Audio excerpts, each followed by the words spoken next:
மகரம் ராசிக்காரர்களாகிய உங்களுக்கு செவ்வாய் மிகவும் பலமாக ராசிக்கு 4ஆம் இடத்திலிருந்து 5ஆம் இடமான புத்திஸ்தானம் புத்திரஸ்தானம் பஞ்சமபூர்வ புண்ணியஸ்தானத்திற்குள் நுழைந்திருக்கிறார்.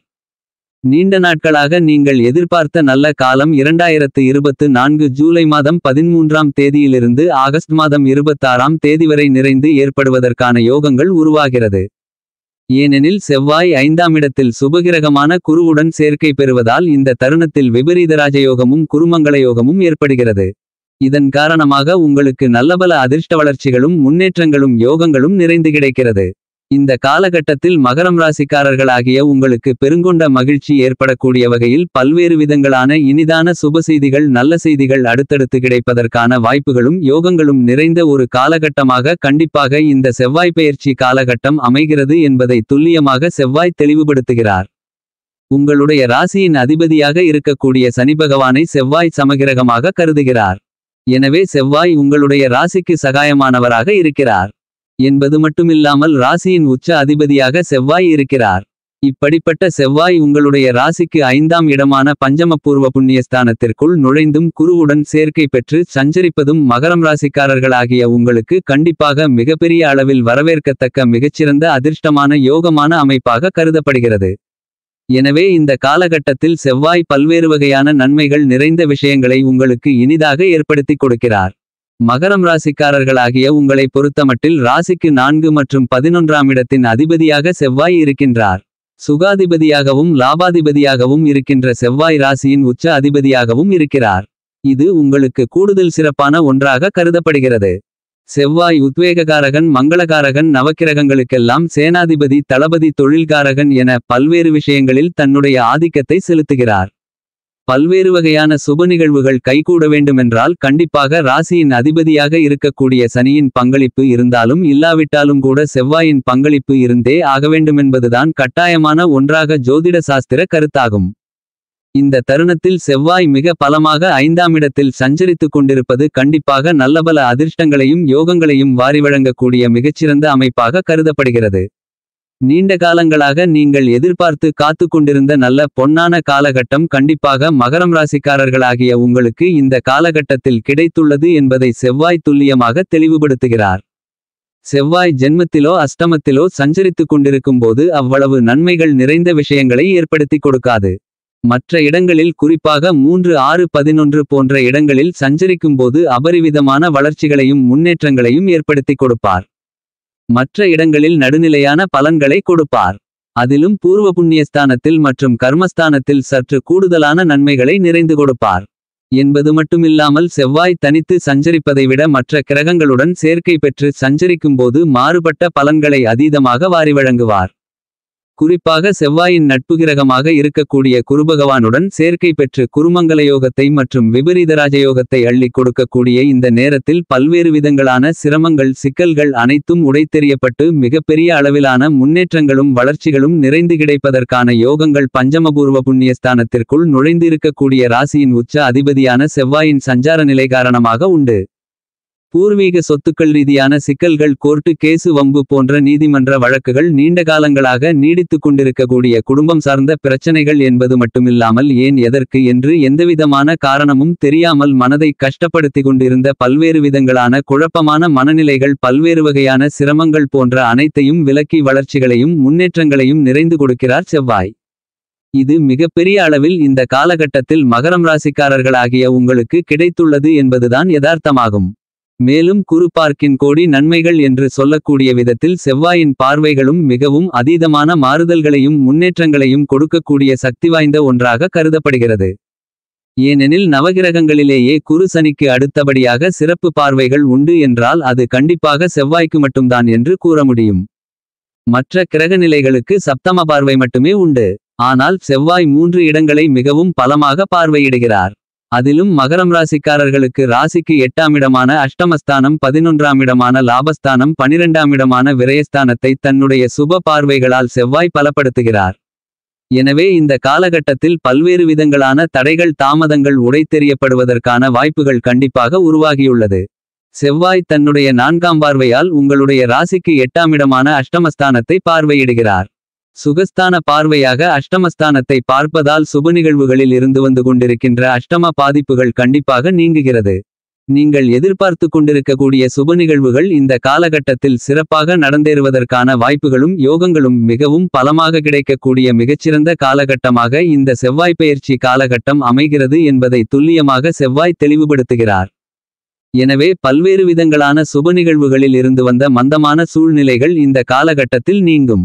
இது ஏழரை சனியின் இறுதி காலகட்டமாக இருந்தாலும் குழந்தை பாக்கியம், திருமணம் உள்ளிட்ட நீண்ட காலங்களான எதிர்பார்ப்புகள் கண்டிப்பாக மகரம் ராசிக்காரர்களாகிய உங்களுக்கு விபரீத ராஜயோகத்தின் காரணமாகவும் குருமங்கல யோகத்தின் காரணமாகவும் செவ்வாயின் சுகஸ்தான பார்வை அஷ்டமஸ்தானத்தில் விழுவதாலும் நிறைந்து பெறுவதற்கான சூழ்நிலைகள் கண்டிப்பாக உண்டு. எனவே மனதை வாட்டிக்கொண்டிருந்த பல்வேறு விதங்களான சிரமங்கள் இந்த காலகட்டத்தில் குறைந்து மறைகிறது என்பதுதான் யதார்த்தமாகும். மேலும் செவ்வாய் தன்னுடைய 8ஆம் பார்வையால் விரயஸ்தானத்தை பார்வையிடுகிறார். எனவே சுபவிரய செலவுகள் அதிகரிக்கும்.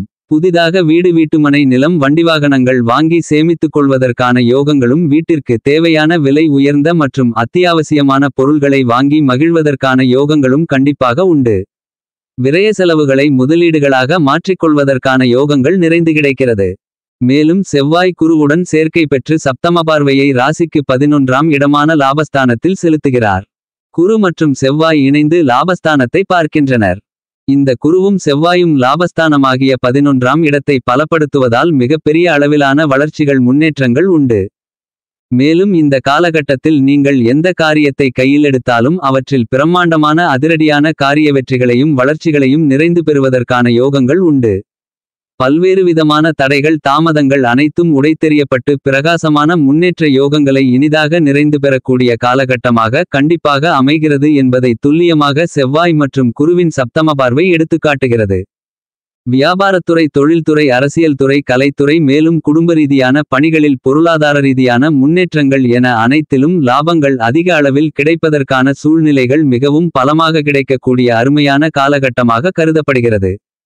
எனவே பல்வேறு விதங்களான சிரமங்கள், சிக்கல்கள் விலகி பெரிய அளவிலான சிறப்பான வளர்ச்சிகளும் முன்னேற்றங்களும் மிகவும் பலமாக பெறுவதற்கான வாய்ப்புகள் கிடைக்கக்கூடிய மிகச்சிறந்த காலகட்டமாக கருதப்படுகிறது. இந்த நேரத்தில் ராசியின் அதிபதியாக இருக்கக்கூடிய சனி பாதசனியாக சஞ்சரித்துக் கொண்டிருக்கிறார். அவர் வக்ரம் பெற்றிருப்பதால் பெரிய அளவிற்கு பாதசனியின் பாதிப்புகள் இருக்காது. மிகவும் பலமாக ராகு 3ஆம் இடத்திலும் கேது 9ஆம் இடத்திலும் சஞ்சரித்துக் கொண்டிருக்கின்றனர். நிழல் கிரகங்களாக இருக்கக்கூடிய ராகுகேதுக்கள் மிகப்பெரிய அளவிலான பிரம்மாண்டமான நன்மைகளை வாரி வழங்கக்கூடிய பலமான அமைப்பில் சஞ்சரித்துக் கொண்டிருக்கின்றன. மேலும் ராசிக்கு 7ஆம் இடமான சப்தமஸ்தானத்திற்குள் புதன், சூரியன், சுக்கிரன் சேர்க்கை பெற்று சஞ்சரித்துக் கொண்டிருக்கின்றனர். சப்தமஸ்தானத்தை பெரும்பான்மையான கிரகநிலைகள் பலப்படுத்துவதால் உங்களுடைய எதிர்பார்ப்புகள் அனைத்தும் பூர்த்தியாக கூடிய மிகச்சிறந்த தித்திப்பான தருணமாக அமைகிறது. சந்திர பகவானும் இந்த காலகட்டத்தில் பெரும்பாலும் சாதகமாகவே பயணித்துக் கொண்டிருக்கிறார். மகரம் ராசிக்காரர்களாகிய உங்களை பொறுத்தமட்டில் ராசியின் அதிபதியாக இருக்கக்கூடிய சனி உள்பட பெரும்பான்மையான கிரகநிலைகள் சாதகமாக பயணித்துக் கொண்டிருக்கக்கூடிய இந்த காலகட்டத்தில் கண்டிப்பாக பொருளாதார ரீதியான நெருக்கடிகள் நீங்கக்கூடிய விதத்தில் நீண்ட காலங்களாக எதிர்பார்த்து காத்து கொண்டிருக்கக்கூடிய நல்லபல நிகழ்வுகள் ஏற்படக்கூடிய நல்ல நேரம் கண்டிப்பாக வந்திருக்கிறது என்பது மட்டுமில்லாமல் அடுத்தடுத்து பல இனிமையான சுபநிகழ்வுகளை கண்டிப்பாக பெறுவதற்கான வாய்ப்புகளும் யோகங்களும் உருவாகியுள்ளது. குடும்பம் சார்ந்து நீங்கள் சந்திக்கக்கூடிய பொருளாதார ரீதியான கஷ்டங்கள், பிரச்சனைகள் கண்டிப்பாக நீங்கும். உடன் பிறந்தவர்கள் மற்றும் நெருங்கிய உறவினர்களிடம் கொடுக்கல் வாங்கலில் ஏற்பட்ட சிரமங்கள், சிக்கல்கள் விலகுவதற்கான சூழ்நிலைகள் கண்டிப்பாக உண்டு. எந்த காரியத்தை மேற்கொண்டாலும் அதை திட்டமிட்டு சரியாக செய்து முடிப்பதற்கான யோகங்கள் பலமாக கிடைக்கிறது. மனக்கவலைகள் விலகி தைரியமான மனநிலையோடு பணிகளை மிகச்சிறப்பாக செய்து வளர்ச்சிகளையும் முன்னேற்றங்களையும் நிறைந்து பெறுவதற்கான யோகங்கள் உண்டு. உறவினர்களிடமிருந்த பகை உணர்ச்சியும் உடன்பிறந்தவர்களிடமிருந்த பகை உணர்ச்சியும் நீங்கக்கூடிய வகையில் 5ஆம் இடமான பஞ்சமஸ்தானத்தை செவ்வாய் மற்றும் குரு இணைந்து பலப்படுத்துகின்றனர். எனவே பூர்வீக சொத்துக்கள் சார்ந்த பிரச்சனைகள் உள்ளிட்ட பல்வேறு விதங்களான பிரச்சனைகளை குடும்பம் ரீதியாக சந்திக்கக்கூடிய மகரம் ராசிக்காரர்களாகிய உங்களுக்கு அவை அனைத்திலும் நல்ல மாற்றங்கள் மிக பலமாக கிடைக்கிறது. குடும்பத்தில் திட்டமிடக்கூடிய பல்வேறு விதங்களான சுபநிகழ்வுகளும் மனதிற்கு சந்தோஷத்தை தரக்கூடிய வகையில் மிகச்சிறப்பாக முடிவதற்கான இனிமையான காலகட்டமாக அமைகிறது. மேலும் கணவன் மனைவிக்கு இடையே ஏற்படக்கூடிய சிக்கல்கள், சிரமங்கள், கருத்து வேறுபாடுகள் முழுமையாக விலகி ஒற்றுமை ஏற்படும். பிரிந்திருந்த கணவன் மனைவி ஒன்று சேர்வீர்கள். ஏழரை சனி காலகட்டம் முடியக்கூடிய இந்த காலகட்டத்தில் குடும்பம் ரீதியாக எதிர்பார்க்கக்கூடிய எல்லா வசதிகளும் இந்த காலகட்டத்தில் கிடைக்கும். உத்தியோகம் ரீதியாக உங்களுடைய சொந்த முயற்சியில் மிகப்பெரிய அளவில் பிரம்மாண்டமான அதிரடியான வெற்றி வாய்ப்புகள் ஏற்படும். நீங்கள் எதிர்பார்த்து கொண்டிருக்கக்கூடிய நிரந்தர அரசு வேலைவாய்ப்புகள் கிடைப்பதற்கான யோகங்கள் உண்டு. பல்வேறு வகையான தடைகள் தாமதங்கள் உத்தியோகம் ரீதியான சிரமங்கள் விலகுகிறது. இந்த காலகட்டத்தில் வெளிநாட்டு விஷயங்கள் உங்களுக்கு சாதகமாக அமையும். வியாபாரத்துறை தொழில்துறையில் உங்களுக்கான இடத்தை தக்கவைத்துக் கொள்ளக்கூடிய யோகங்கள் நிறைந்து கிடைக்கும். புதிய தொழில்கள் துவங்கலாம். அவற்றில் லாபங்களும் முன்னேற்றங்களும் அதிகரிக்கும். இந்த காலகட்டத்தில் பல்வேறு விதங்களான போட்டிகள் பொறாமைகள் நெருக்கடிகள் தொழில் ரீதியான பணிகளில் முற்றிலுமாக விலகுகிறது. பல்வேறு வகைகளான தடைகள் குழப்பங்கள் போன்ற அனைத்தையும் மிகச்சிறப்பான முறையில் கையாளுவதற்கான யோகங்கள் உண்டு. சுக்கிரன் சாதகமாக இருப்பதால் கலைத்துறையில் நீங்கள் நினைத்ததை விட நல்ல வளர்ச்சிகள் கிடைக்கும். இந்த காலகட்டத்தில் பிரம்மாண்டமான வெற்றி வாய்ப்புகள் நிறைந்து கிடைக்கும். அரசியல் சார்ந்த பணிகளில் சிக்கல்கள் அனைத்தும் விலகும். மறைமுகமான சூழ்ச்சிகள் தந்திரங்கள் அனைத்தும் முறியடிக்கப்படும். எனவே சிறப்பான வளர்ச்சிகள் நிறைந்து கிடைக்கும். மாணவ மாணவி கண்மணிகளின் கல்வி கனவு பூர்த்தியாகும். விவசாயம் மற்றும் கால்நடை வளர்ப்பு பணிகள் செழிப்பாக இருக்கும். பரிகாரம்: செவ்வாய்க்கிழமை விரதமிருந்து முருகப்பெருமானை வழிபடுங்கள்.